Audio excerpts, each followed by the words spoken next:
Саламатсыздарбы сүйүктүү окуучуларым, урматтуу ата-энелер, кадырман кыргыз элим. Жаратылыш бизди курчап турган чөйрө. Бизди курчаган чөйрө, жайы кышы аскасынан ак мөңгүсү кетпеген тоолор, жашыл жибек жамынгандай кулпурган бак-дарактар, арчалуу токойлор. Шыңгыр добушу ар дайым жүрөктү эзип элжиреткен, аруу кыялдарга жетелеген миң тамырлуу өзөн суулар.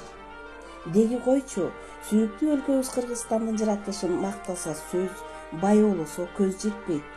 Биз байырлаган улуу мекенибиздин жолу да узак. Жаратылышынын мааниси адам баласынын жашоосу менен тыгыз байланышта. Ошондуктан экологияны таза кармоо, анын түп тамырынан бери келаткан маанисин ыйык тутуу ар бир кыргыз жаранынын милдети.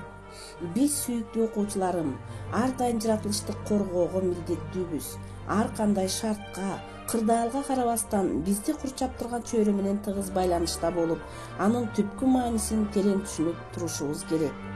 Эмесе менин сүйүктүү окуучуларымдын жаратылыш, экологиянын мааниси тууралуу айткан ырларынан буга чейинки жаратылышка болгон мамилеңердин дагы бекемделишин камсыздай аласыңар деп терең ишенип кетмекчимин. Курчап турган тоолоруңа суктанам, аппак тоолор мекенимди курчаган.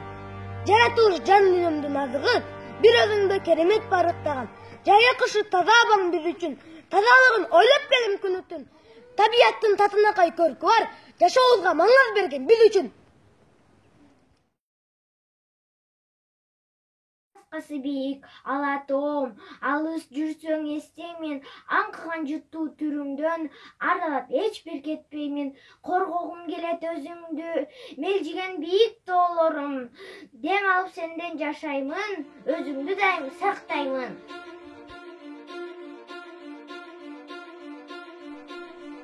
Жаратылыш адам баласынын жан дүнүйөсү, андыктан курчап турган чөйрөнү сактоо, анын керемет